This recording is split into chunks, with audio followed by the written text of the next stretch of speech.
10 years from now. And we evaluated, and it was really helping bands out and making them reach their full potential and ultimately breaking bands. Bands that we really like, we believe in, you can see it, like the bands have the drive, but they just don't know what to do, or they don't have the ability, especially these days with no one buying like records. You can't just record a record, like put it on a CD or vinyl and then go, okay, let's get to Detroit, we'll sell some there, and then then we're gonna get to Indianapolis, we'll sell some there, and then we'll get, because no one's buying stuff. So it's like now the music's all over. Now I don't have to now a guy in Alaska can hear my music here, but is he gonna buy it, and how's that get me on the road? And so it's like we're trying to get kids on the road, try to reach their full potential. So that's where it's really gone. But what the coolest thing has become is these Audio Tree live sessions. I think is like a real driver to the site. Yeah. That's what's going to get people from we even see like bigger labels looking at us as an A&R source. Be like, well, Audio Tree brings in quality bands that are on a small, because everybody, and no matter what side is a label or whatever you are in the industry, everybody's looking for the next band that's awesome that no one's seen. So really, you've taken these sort of small bands that may not have the opportunity to do a live kind of session and get a lot of exposure, and really helping them. Exposure is the key. Yeah, exactly. get out there. And now it's like, and then our next step will be to get everybody else's eyes of music lovers to see this content. That's our next step. So tell me a little bit about these bands that you bring in, and what have you found their reaction to be? I think that, man, they have been stoked. These bands have been blown away by it. We've had bands ask us how much we charge, like other bands ask us, like, how much do you charge these bands to come in here and do this? We're like, it's out of our pocket. We do it because we love music. And but I think the reaction's been the best. I hope if anything, it gives like another year of confidence for that band. Right. Because they're like in a big studio and it's doing a real cool performance. We give them the tapes and the videos, and I think they get really stoked on it. We're like, maybe all they need is this confidence to keep them another 6 months or another year to like keep grinding. That breaks, something breaks for them. But that's been really cool. Is like, there was one band, the Photographers, that we love.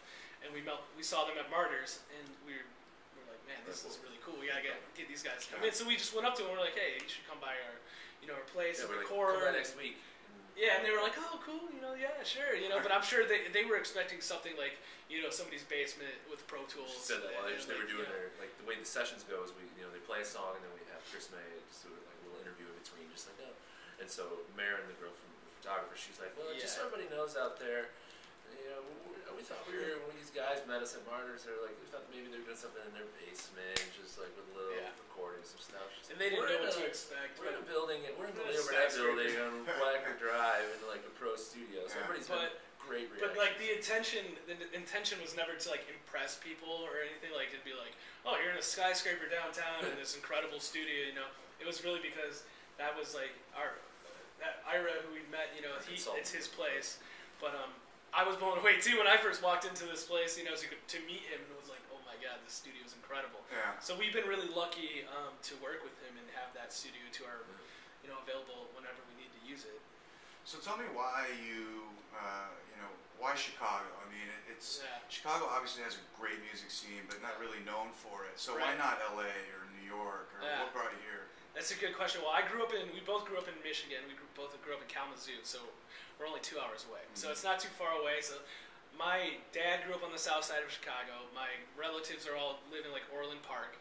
My grandma's 92 and she's in Orland Park. I'm gonna go see her. I just spent time with her. So she's like, I had a lot of family here. So I spent all my Thanksgivings were driving over to Chicago. So I was very familiar with Chicago, but I didn't live in the city or hadn't really lived and had the experience. I went to school in Colorado. He went to East Lansing. Then we went to school in Florida at Full Sail, which is a engineering music business. It's like art school. They have a lot of different things down there. But I guess the idea was like from there it was like, okay, where should we go from here? Where are we gonna move from? That was because we were down in Florida. Like, where are we gonna move? And we're gonna go pursue this because it wasn't gonna be Orlando. So we were like, I really did not want to go to LA and drive in LA traffic. Like that was like, I really didn't want to go in LA driving all the traffic because I just spent like my whole 2 years driving around Orlando's traffic, which is a mess. And then I didn't want to go to New York and pay New York prices. So that was like another thing. And then it was like, we were looking at, I was like Nashville, like Chicago. Chicago kept coming up, and this was in '07. And so when I moved here, early '07, and I just kept running into people. Oh, my son's moving there, or oh, we're moving there. We're moving to Chicago. It seemed like it was like everybody we talked to was like, that's where we need to go. Chicago, great music scene. And when I say music scene, I'm more about like the fans' reactions to the music. It was like just seemed like in Florida, everybody just be like standing there, like no matter who was there, it was like kind of standing there and okay, and like I just felt like in Colorado when I would go to shows, you'd not know who the band was, and people be into it. They like, and I feel like that's kind of like how when I go to see shows, I'm like I want to like this band. Like I'm already allowing like you got my vote right now. Like don't let me down, but. So I mean, it's basically it was the fact that we're both from the Midwest. Like he said, he went to school in Colorado, then we lived in Florida, and then I actually lived in Boston for a little while. And every time I came back to Chicago, I was still like Chicago is just like, man, I love this place, Yeah. Not to mention it's close to home for us, so it's more homey. But also it was part of the whole idea that we wanted to do something different. The music industry was in some dire need of new ideas and fresh faces and things like that. And so the LA and New York is where music, anybody that thinks of music, that's where you go, or that's where it's from. But it was also, just as much part of the fact that it was a new scene, and it was, like you said, it's got a great music scene. It's just not as well known. Yeah, we have a perfect serious place to like start something up, to really get it rolling. So what have you guys found? I mean, you've obviously become really steeped in the Chicago scene, and what have you discovered in discovering all these bands about Chicago bands and Chicago music that maybe differs a little bit, throughout the rest of the country?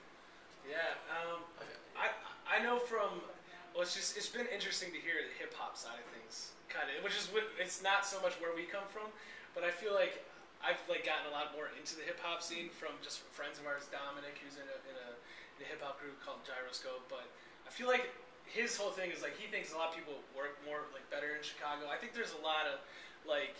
I don't know, and there's not so much animosity. It's like let's work together. It's almost oversaturated in New York and in LA, where bands are literally like have to fight each other for a show on a Tuesday night, for 30 minutes. Whereas I feel like, and there's like I said, oversaturated. There's so many bands out there. Whereas in Chicago, there's still a ton of bands, but I feel like it's just a better vibe. Like everybody's working to help each other out. It's kind of like a network, and it's everybody knows everybody. That's sort of the vibe I got from a lot. I just love that there's so many live venues here.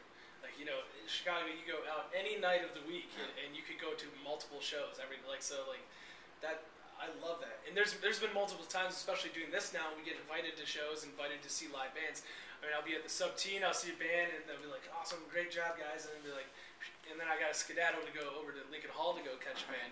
So like that's been fun too. Like sometimes we go see two different shows at two different venues, so there's no lack of music. I think that's what's the coolest thing. Is like. Tell people where they can go to learn a little bit more about Audio Tree. Oh, well, audiotreemusic.com. All right, there you go. Thanks, fellas. Appreciate it. Hey, man, thank you.